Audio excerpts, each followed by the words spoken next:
Students and parents எல்லாருக்கும் வணக்கம். இன்னைக்கு நம்ம இந்த வீடியோல நம்ம என்ன பார்க்க போறோம்னா, நீட் யூஜி 2025 எக்ஸாமினேஷன் சக்சஸ்ஃபுல்லா முடிஞ்சிருந்துச்சு. அந்த எக்ஸாமினேஷனோட ஓஎம்ஆர் வந்து எப்போ ரிலீஸ் ஆக போறோம்னு நம்ம பார்க்க போறோம். இது வந்து நம்ம அஃபிஷியலா எப்போ ரிலீஸ் ஆக போகுதுன்னு நம்மளோட ப்ரெடிஷன்ல சொல்ல போறோம். அதே மாதிரி இந்த டேட் படி கண்டிப்பா ரிலீஸ் ஆகிறதுக்கு வாய்ப்புகள் அதிகம். அதை எதை வச்சு சொல்றோம்னா இந்த வீடியோல சொல்றோம். சரி சார், ஏன் இந்த ஓஎம்ஆர்க்காக நம்ம வந்து முக்கியத்துவம் கொடுக்கணும் அப்படின்னு பாத்தீங்கன்னா, கண்டிப்பா ஓஎம்ஆருக்கு முக்கியத்துவம் கொடுக்கணும். என்னன்னா, எங்க ஸ்டூடெண்ட்ஸ் வரைக்கும் நாங்க சொல்லியிருந்தோம். என்னன்னா, எல்லாருமே வந்து மார்க்கை பார்த்து எவ்வளவு மார்க் வருது, நாங்க ஆன்சர் கீழ் டிக் பண்ணிட்டு வந்ததை வச்சு, கொஸ்டின் பேப்பர் டிக் பண்ணிட்டு வந்ததை வச்சு நாங்க எவ்வளவு மார்க் வருதுன்னு அப்ப எல்லாமே எக்ஸ்பெக்டட் மார்க் சொல்லியிருந்தாங்க.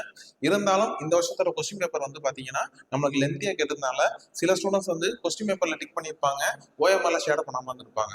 ஓஎம்ஆர்ல ஷேடோ பண்ணியிருப்பாங்க, கொஸ்டின் பேப்பர்ல ஆன்சர் டிக் பண்ணாம வந்திருப்பாங்க. இந்த மாதிரி விஷயங்கள்லாம் நம்மளுக்கு கண்டிப்பா நடக்கிறதுக்கு வாய்ப்புகள் ரொம்ப அதிகம். அதனால இந்த வருஷம் ஓஎம்ஆர் வந்து வந்த பிறகுதான் அதோட ரிசல்ட் பார்த்தோம்னா தான் நம்மளுக்கு ஒரு பாசிட்டிவான ஸ்கோர், அஃபிஷியல் ஸ்கோர் கரெக்டா நமக்கு தெரியும். இப்போதைக்கு வந்து ஸ்டூடெண்ட்ஸை பொறுத்த வரைக்கும் நான் அவ்வளோ மார்க் வருது இவ்வளோ மார்க் வருதுன்னு ஒரு 80 to 85% ஸ்டூடெண்ட்ஸ் கண்டிப்பாக சொல்றதுக்கு வாய்ப்புகள் உண்டு. இருந்தாலும் ஒரு 10 to 15% ஸ்டூடெண்ட்ஸ் வந்து கண்டிப்பாக இந்த சில தப்புக்களை பண்ணிட்டு வந்திருப்பாங்க. எதில் பண்ணிட்டு வந்திருப்பாங்க? கொஸ்டின் பேப்பர்ல டிக் பண்ணியிருப்பாங்க, ஓஎம்ஆர்ல ஷேடோ பண்ணாமல் வந்திருப்பாங்க. ஓஎம்ஆர்ல ஷேடோ பண்ணியிருப்பாங்க, கொஸ்டின் பேப்பர் டிக் பண்ணாமல் வந்திருப்பாங்க. அதெல்லாம் மார்க் கொஞ்சம் டிஃபரன்ஸ் வேரி ஆகிறதுக்கு வாய்ப்புகள் ரொம்ப அதிகம். அதுக்காக இந்த வருஷத்தோட ஓஎம்ஆர் எப்போ ரிலீஸ் ஆகுதுன்னு எல்லாருக்காகவும் சொல்றோம். இந்த வீடியோ ஃபுல்லா பாருங்க, கண்டிப்பா ரொம்ப ரொம்ப யூஸ்ஃபுல்லா இருக்கும். சரிங்களா? ஓகே. ஃபர்ஸ்ட் வந்து இந்த எக்ஸாமினேஷன் வந்து நம்மளுக்கு மே மாசம் 4ஆம் தேதி நல்லா சக்சஸ்ஃபுல்லா முடிஞ்சிருந்துச்சு. அதை வச்சு இந்த வருஷத்தோட ஓஎம்ஆர் எப்போ ரிலீஸ் ஆகுதுன்னு பார்ப்போம்.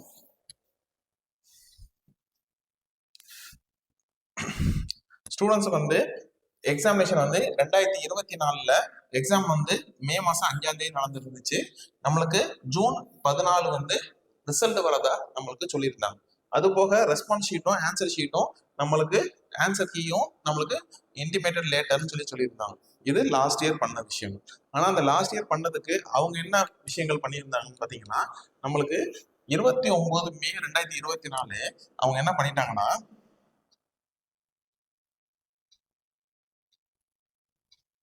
29 மே 2024 என்ன பண்ணிட்டாங்கன்னா, நம்மளுக்கு அவங்க கொஸ்டின் பேப்பரோட ஆன்சர் கீ ஓஎம்ஆர் ஷீட்டும் அவங்களோட ஆன்சர் கீ என்டிஏவோட ஆன்சர் கீயை வந்து அவங்க பப்ளிஷ் பண்ணிட்டாங்க.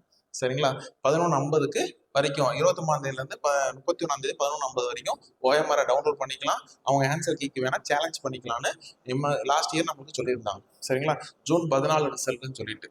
ஆனா நம்மளுக்கு ரிசல்ட் என்னைக்கு ரிலீஸ் பண்ணாங்க அப்படின்னு பார்த்தோம்னா, லாஸ்ட் இயர் நம்மளுக்கு ஜூன் 4ஆம் தேதி நம்மளுக்கு ரிசல்ட் வந்து அஃபிஷியலாகவே ரிலீஸ் பண்ணிட்டாங்க. Official result first time last year 2 time result வந்து இருந்துச்சு. ஒன்று கோர்ட் ஆர்டருக்கு அப்புறம் ஒரு ரிசல்ட், கோர்ட்ல இந்த கரெக்ஷன்லாம் பண்ணுங்க, அடிஷனல் மார்க் கொடுக்காதீங்க, போனஸ் மார்க் கொடுக்காதீங்க அப்படிலாம் சொல்லியிருந்தாங்க. அதை வச்சு ரிசல்ட் வந்து இருந்துச்சு. ஃபர்ஸ்ட் அஃபிஷியல் ரிசல்ட் வந்து என்னைக்கு வந்துருச்சுன்னா ஜூன் மாசம் 2024 வந்துருச்சு. ஜூன் மாசம் 4ஆம் தேதி வந்துருச்சு. சரிங்களா? ஆனா அவங்க என்னைக்கு சொல்லியிருந்தாங்க? ஜூன் மாசம் 14ஆம் தேதி சொல்லி ஜூன் மாசம் 4ஆம் தேதி ரிசல்ட் ரிலீஸ் பண்ணிட்டாங்க. இது லாஸ்ட் இயர் நடந்தது. ஆனா லாஸ்ட் இயர் நடந்தாலும் அவங்க என்ன பண்ணியிருந்தாங்கன்னா, கோர்ட்டு, சரிங்களா, கோர்ட்டு சில கொஸ்டின்ஸ் எல்லாம் கேட்டிருந்தாங்க. என்ன கேட்டிருந்தாங்கன்னா, ஃபர்ஸ்ட் கொஸ்டின் வந்து ஏன் அப்ளிகேஷனை எக்ஸ்டெண்ட் பண்ணீங்க அப்படின்னு கேட்டாங்க. அப்ளிகேஷனை ஏன் எக்ஸ்டெண்ட் பண்ணீங்கன்னு கேட்டிருந்தாங்க. லாஸ்ட் இயர் கோர்ட்டு கேட்ட கொஸ்டின்ஸ். அடுத்த கொஸ்டின்ஸ் வந்து அவங்க என்ன கேட்டிருந்தாங்க பாத்தீங்கன்னா, ஏன் எக்ஸாம் சென்டர் வந்து பிரைவேட்ல கொடுத்தீங்க அப்படின்னு கேட்டிருந்தாங்க. எக்ஸாம் சென்டர் வந்து ஏன் பிரைவேட்ல கொடுத்துருந்தீங்க அப்படின்னு கேட்டிருந்தாங்க. அடுத்த விஷயம் வந்து பாத்தீங்கன்னா, கொஸ்டின் பேப்பர் ஏன் இவ்வளோ ஈஸியா இருந்துச்சு அப்படின்னு கேட்டாங்க. கொஸ்டின் பேப்பர் ஏன் இவ்வளோ ஈஸியா இருந்துச்சு, ஏன் நிறைய ஸ்டூடெண்ட்ஸ் மார்க் ஸ்கோர் பண்ணியிருந்தாங்க அப்படின்னு கேட்டிருந்தாங்க. அடுத்த விஷயம் வந்து பாத்தீங்கன்னா, ரிசல்ட் ஏன் சீக்கிரம் ரிலீஸ் பண்ணிட்டீங்க, நீங்க 14ஆம் தேதி தானே சொல்லியிருந்தீங்க, ஏன் சீக்கிரம் ரிசல்ட் ரிலீஸ் பண்ணிட்டீங்க, இந்த மாதிரி கொஸ்டின்ஸ் எல்லாம் அவங்க லாஸ்ட் இயர் கேட்டிருந்தாங்க. அதனால இந்த வருஷம் நீட் எக்ஸாம் நடத்துற என்டிஏ இந்த வருஷம் என்ன பண்ணியிருந்தாங்க பாத்தீங்கன்னா, ஃபர்ஸ்ட் விஷயம் அப்ளிகேஷனை நம்மளுக்கு எக்ஸ்டெண்ட் பண்ணவே இல்லை. சரிங்களா? அப்ளிகேஷன் டேட்டை எக்ஸ்டெண்ட் பண்ணவே இல்லை. லாஸ்ட் இயர் பண்ண தப்ப கோர்ட்ல கேட்டனால அந்த அதுக்குரிய பதில் இந்த வருஷமும் என்ன பண்ணிட்டாங்கன்னா, அப்ளிகேஷன் டேட்டை எக்ஸ்டெண்ட் பண்ணவே இல்லை. ஃபர்ஸ்ட் விஷயத்துல செக் வச்சிருந்தாங்க. அடுத்த விஷயம், எக்ஸாம் சென்டர் வந்து ஏன் எக்ஸாம் சென்டரை பிரைவேட்ல 98 to 99% கொடுக்கவே இல்லை. எல்லாமே கவர்மெண்ட் சென்டர்ஸும் கவர்மெண்ட் ஸ்கூல் கவர்மெண்ட் காலேஜஸ்லயும் கவர்மெண்ட் எய்டட் ஸ்கூல் காலேஜஸ்ல மட்டும் தான் இதை ஒட்டி நடந்துச்சு. சரிங்களா? சில அது மாதிரி பிரைவேட் காலேஜஸ் பிரைவேட் கிளாஸ்ல எதுவுமே நமக்கு பிரைவேட் ஸ்கூல்ஸ்க்கு எதுக்குமே அலாட் பண்ணவே இல்லை, மேக்ஸிமம் அலாட் பண்ணவே இல்லை. அது மாதிரி ரெண்டாவது விஷயத்த பண்ணிருக்காங்க. மூணாவது விஷயம் எல்லாருக்குமே தெரிஞ்ச விஷயம், கொஸ்டின் பேப்பர் இந்த வருஷம் ஈஸி கிடையவே கிடையாது. லென்த்தியாவும் moderate level to tough level of questions பேப்பரும் இருந்துச்சு. சரிங்களா? அப்ப இந்த வருஷம் நம்மளுக்கு 720யும் கிடையாது, 720யும் கிடையாது. அப்ப அந்த கொஸ்டின் பேப்பர் இதுலயும் அவங்க செக் வச்சுட்டாங்க. லாஸ்டா அவங்க செக் வைக்க வேண்டிய விஷயம் ஒரே ஒரு விஷயம் தான் இருக்கு. அது எந்த விஷயம் பாத்தீங்கன்னா ரிசல்ட். அந்த ரிசல்ட்டுக்கு வந்து அவங்க என்ன சொல்லியிருக்க டேட் பாத்தீங்கன்னா ஜூன் மாசம் 14ஆம் தேதி டென்டேட்டிவ்னு சொல்லிட்டாங்க. அப்ப முன்னாடியே ரொம்ப ரிலீஸ் பண்றதுக்கு வாய்ப்புகள் 0%. அதனால முன்னாடி வர்றதுக்கு வாய்ப்புகள் கிடையாது. அப்படி பார்த்தோம்னா நம்மளுக்கு இந்த கன்க்ளூஷன் படி நம்மளுக்கு பார்த்தோம்னா நம்மளுக்கு இந்த வருஷம் ஓஎம்ஆர் வந்து இந்த வருஷம் நம்மளுக்கு ரிலீஸ் என்னைக்கு இருக்கலாம்னு பாத்தீங்கன்னா நம்மளுக்கு 5th ஜூன் அதுல இருந்து 10 ஜூனுக்குள்ள நம்மளுக்கு ஓஎம்ஆரும் அவங்களோட ஆன்சர் கீயும் ரிலீஸ் பண்றதுக்கு வாய்ப்புகள் இருக்கு. நம்ம சேலஞ்ச் பண்றதுக்கான வாய்ப்புகள் இருக்கு. சரிங்களா? கண்டிப்பா சேலஞ்ச் கொடுப்பாங்க, சேலஞ்ச் பண்றதுக்கு வாய்ப்புகள் இருக்கும். சரிங்களா? ஆனா இந்த ரிசல்ட் வந்து ஜூன் 14 டென்டேட்டிவ்னு கொடுத்துட்டாங்க. அந்த ஜூன் 14 டென்டேட்டிவ்னா நம்மளுக்கு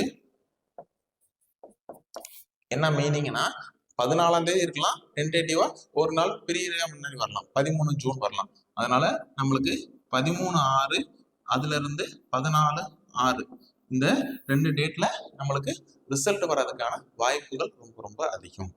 ஓஎம்ஆர் வர்றதுக்கு 5/6 இருந்து 10/6 அந்த 3 days கேப் கொடுப்பாங்களே, அந்த இன்பிட்வீன் 3 daysல வர்றதுக்கு வாய்ப்புகள் உண்டு.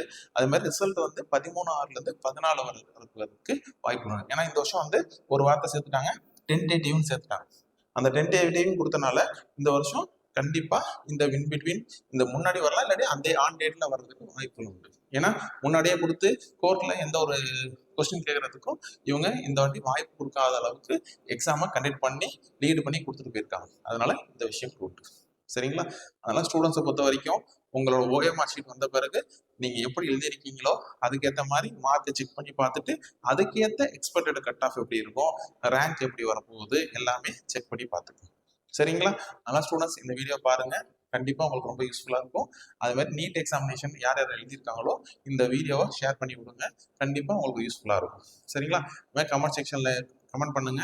உங்களுக்கு ஏதாவது வீடியோ வேணும்னா கண்டிப்பா அப்டேட் பண்ணி கொடுக்குறோம். அது மாதிரி வரும் நாட்கள்ல உங்களுக்கு நீட் சம்பந்தமாகவும் ஜேஇ சம்பந்தமாகவும் அட்மிஷன் ப்ராசஸும் பிளஸ் எப்படி படிக்கணும் அது சம்பந்தமான வீடியோஸ் இனிமேட்டு அதிகமாக வரும். Wish you all the best. Thank you.